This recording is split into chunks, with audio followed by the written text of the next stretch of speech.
la mwaka huu Januari ya mwaka 2026. Mambo inaenda kuwa mazuri kwelikweli. Idadi ya wachezaji wapya mpaka hivi sasa tayari inazidi kufika ile idadi ya mwalimu kocha Steve Barker alichokuwa akihitaji zaidi wachezaji 7 ambao pia wanaohitajika kuwepo kwenye kikosi hiko cha club ya wana Lunyasi, huku Hadi Diao tayari ameshaweza kuwasili katika taifa hili la Tanzania, lakini pia baadhi ya wachezaji wengine nao pia wameshaweza kuwasili katika taifa hili la Tanzania. Mambo ni mazuri kweli kweli, na idadi kubwa ya mashabiki na wadau wa soka nchini Tanzania wanaendelea kufurahi kile ambacho kinachofanywa na uongozi wa klabu ya Wekundu Msimbazi Simba. Ismaili Oliver Ture kutoka pale nchini Ivory Coast, tayari Simba nao pia wameweza kupita naye. Ni mmoja kati ya mabeki bora kweli kweli, amesainiwa mkataba wa miaka 3, Hadi Diao akisainiwa mkataba wa miaka 2, Kibabage Dickson naye pia amesajiliwa kwa mkataba mwaka 1. Ahmed Muktari amesajiliwa ama amesainishwa mkataba wa miaka 2.5. Thamani ya mshahara ama thamani ya mkataba wake ni $100,000. Sell clause ni 20%. Samba Onel Ndongani kutoka pale Congo Brazzaville naye pia tayari ameshaweza kusaini mkataba mpya na klabu hiyo ya Wekundu Msimbazi Simba, huku akisaini mkataba wa miaka 2. Thamani ya mkataba wake ni $100,000 na shilingi 50,000.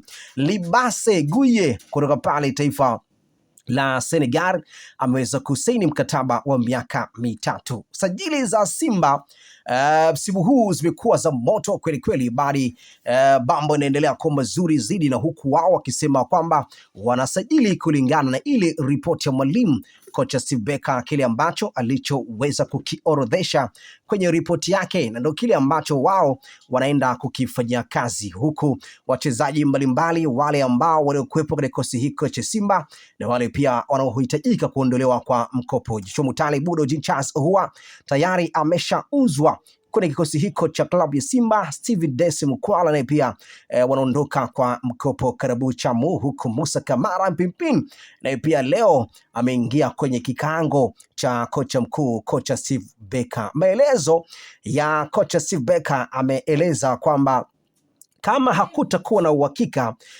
Musa Kamara kurejea katika maeneo ya uwanja ifikapo miezi 3, basi jina lake liweze kukatwa, huku ofa zikiendelea kumiminika katika viunga vya klabu vya Azam waoka mikate ili kuweza kuinasa saini ya golikipa wa klabu hiyo ya Azam Fofana.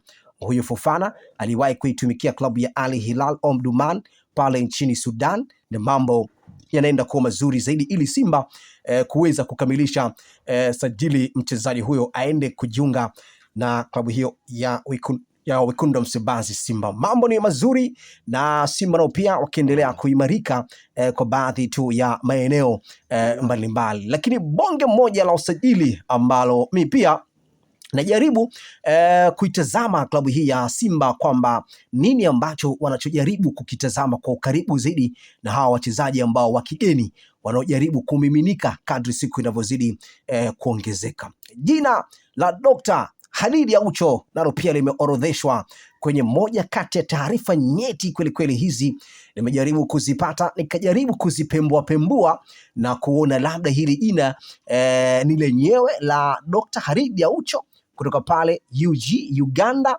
ama jina hili linafanana na majina mengine ambayo pia waliowahi kuitumikia ligi kuu Tanzania bara. Sasa kupita zangu nikajaribu kulipembua jina hili la Khalid Aucho, Simba nao pia wametuma rada yao pale na kuona labda mambo yalikuwa namna gani, vipi lile dili la Chota Clatous Chama Simba wamelipiga X, huku akiamini kwamba mbadala wa Chota Clatous Chama Jinchas huwa tayari umeshaweza kupatikana, lakini kinachotazamwa hivi sasa ni Simba wao kwenda kukamilisha katika eneo bonge moja la maeneo ambayo wao wanajaribu kulitazama kwa ukaribu zaidi ni golikipa katika milingoti 3.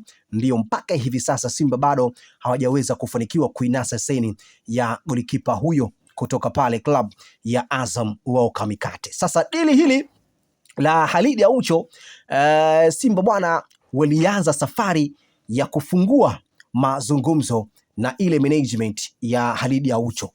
Viongozi wa Simba walijaribu kuzungumza kwa ukarimu na kuwaambia kwamba tunahitaji mchezaji huyu Khalid Aucho ili muweze kutuuzia. Nyie si mnajaribu kutazama fedha? Simba fedha hipo, mnasemaje? Ofa ya Khalid Aucho imekuwaje? Thamani ya mara ya kwanza kabisa klabu yake Singida waliweza kutoa kiasi kikubwa, ama waliweza kukisema kiasi kikubwa ambacho kiasi hiko kiliweza kuwafanya viongozi wa Simba kuacha kidogo dili hilo linyamaze, alafu waende beka. Maelezo sasa limeenda kukamilika kweli kweli. Na vipi kuhusiana na Selemani Matola ambaye pia ni kocha msaidizi ambaye kutoka katika klabu hiyo ya Wekundu wa Msimbazi Simba. Ni kocha ambaye amekaa muda mrefu kweli kweli, si chini ya miaka 10 na kuendelea mtawalia. Kocha huyo akiendelea kuihudumu klabu hiyo Wekundu wa Msimbazi Simba, huku mashabiki wa klabu hiyo wengi wao wanasema kwamba atupishe, mbona kama vile yeye ndiye kirusi anayeweza kuiharibu klabu hiyo ya Wekundu wa Msimbazi Simba. Kutoka ndani kabisa ya taarifa ya uongozi wa klabu hiyo ya Simba zinaeleza kwamba Selemani Matola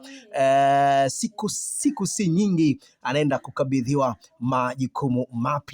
Hili ni moja kati ya taarifa bora kweli kweli. Mashabiki wa Simba walitamani kuisikiliza ama kuisikiza kwa ukaribu zaidi, huku taarifa hiyo ikieleza kutoka ndani ya klabu hiyo ya Simba. Mjumbe wa bodi ya wakurugenzi ameweza kunipitishia na kuniambia kwamba Simba imetangaza kocha msaidizi Christopher Begam kutoka Afrika Kusini na kocha Steve Barker kwenye ripoti yake na kwenye makubaliano ambayo wao walioweza kukubaliana pale ambapo anapoisaini mkataba ama alipoweza kusaini mkataba na klabu hiyo ya Simba.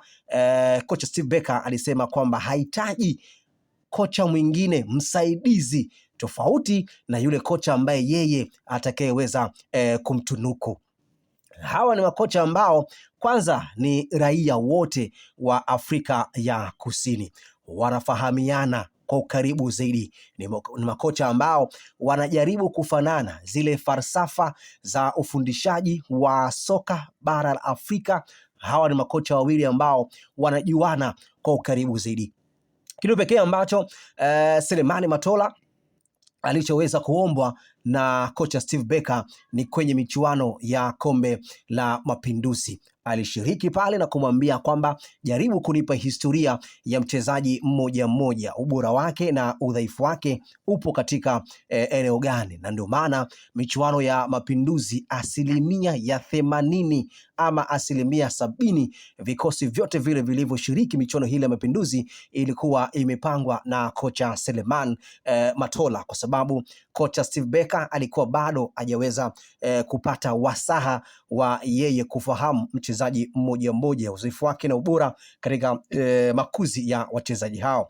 Sasa kulingana na ile ripoti ya kocha Steve Barker na makubaliano waliokuwa wamekubaliana hapo mwanzo kabla kusaini mkataba, yeye ameeleza kwamba anapoweza kusaini mkataba kwenda kuifundisha klabu hiyo ya Simba, yeye alisema kwamba anahitaji kumpata kocha msaidizi ambaye kocha huyo atamchagua yeye mwenyewe kulingana na pendekezo la kwake. Lakini pia kipengele kingine ambacho kocha Steve Barker alichoweza kukiorodhesha kwenye ripoti hiyo kwenye makubaliano ya kimkataba, ameeleza kwamba hahitaji kuingiliwa kwenye maamuzi, hahitaji kuingiliwa kwenye utekelezaji wa kufanya maamuzi. Anachokihitaji kwa yeye ni kufanya vile ambavyo yeye anavyoamini. Sasa hayo ni makubaliano ambayo Simba walijaribu kuyaweka na kocha Steve Barker, na Simba wao pia wakasema sawa, lakini Simba na wao pia wakampa masharti yao kile ambacho wao wanachokihitaji.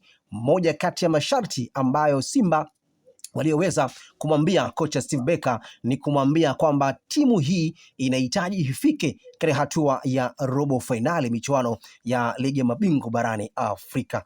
Hilo ndo moja kati ya kitu ambacho uongozi wa Simba ulijaribu kumwambia kocha Steve Barker, kile ambacho wao wanachokitamani na wanachokitarajia kwenda kutimia. Yote na yote, kocha Steve Barker aliweza kukubali kile ambacho alichoweza kuambiwa na uongozi wa klabu hiyo ya Simba, na sasa limeenda kukamilika kweli kweli. Na vipi kuhusiana na Selemani Matola ambaye pia ni kocha msaidizi ambaye kutoka katika klabu hiyo ya Wekundu wa Msimbazi Simba. Ni kocha ambaye amekaa muda mrefu kweli kweli, si chini ya miaka 10 na kuendelea mtawalia. Kocha huyo akiendelea kuihudumu klabu hiyo Wekundu wa Msimbazi Simba, huku mashabiki wa klabu hiyo wengi wao wanasema kwamba atupishe, mbona kama vile yeye ndiye kirusi anayeweza kuiharibu klabu hiyo ya Wekundu wa Msimbazi Simba. Kutoka ndani kabisa ya taarifa ya uongozi wa klabu hiyo ya Simba zinaeleza kwamba Selemani Matola siku si nyingi anaenda kukabidhiwa majukumu mapya. Hili ni moja kati ya taarifa bora kwelikweli. Mashabiki wa Simba walitamani kuisikiliza ama kuisikiza kwa ukaribu zaidi, huku taarifa hiyo ikieleza kutoka ndani ya klabu hiyo ya Simba. Mjumbe wa bodi ya wakurugenzi ameweza kunipitishia na kuniambia kwamba Simba imetangaza kocha msaidizi Christopher Begam kutoka Afrika Kusini, na kocha Steve Barker kwenye ripoti yake na kwenye makubaliano ambayo wao walioweza kukubaliana pale ambapo anapoisaini mkataba ama alipoweza kusaini mkataba na klabu hiyo ya Simba, kocha Steve Barker alisema kwamba hahitaji kocha mwingine msaidizi tofauti na yule kocha ambaye yeye atakayeweza kumtunuku. Hawa ni makocha ambao kwanza ni raia wote wa Afrika ya Kusini, wanafahamiana kwa ukaribu zaidi. Ni makocha ambao wanajaribu kufanana zile falsafa za ufundishaji wa soka bara la Afrika. Hawa ni makocha wawili ambao wanajuana kwa ukaribu zaidi. Kitu pekee ambacho Selemani Matola alichoweza kuombwa na kocha Steve Barker ni kwenye michuano ya Kombe la Mapinduzi. Alishiriki pale na kumwambia kwamba jaribu kunipa historia ya mchezaji mmoja mmoja, ubora wake na udhaifu wake upo katika eneo gani. Na ndio maana michuano ya Mapinduzi 80% ama 70% vikosi vyote vile vilivyoshiriki michuano hili ya Mapinduzi ilikuwa imepangwa na kocha Selemani Matola, kwa sababu kocha Steve Barker alikuwa bado hajaweza kupata wasaha wa yeye kufahamu mchezaji mmoja mmoja, uzoefu wake na ubora katika makuzi ya wachezaji hao. Sasa kulingana na ile ripoti ya kocha Steve Barker na makubaliano waliokuwa wamekubaliana hapo mwanzo kabla kusaini mkataba, yeye ameeleza kwamba anapoweza kusaini mkataba kwenda kuifundisha klabu hiyo ya Simba, yeye alisema kwamba anahitaji kumpata kocha msaidizi ambaye kocha huyo atamchagua yeye mwenyewe kulingana na pendekezo la kwake. Lakini pia kipengele kingine ambacho kocha Steve Barker alichoweza kukiorodhesha kwenye ripoti hiyo kwenye makubaliano ya kimkataba, ameeleza kwamba hahitaji kuingiliwa kwenye maamuzi, hahitaji kuingiliwa kwenye utekelezaji wa kufanya maamuzi.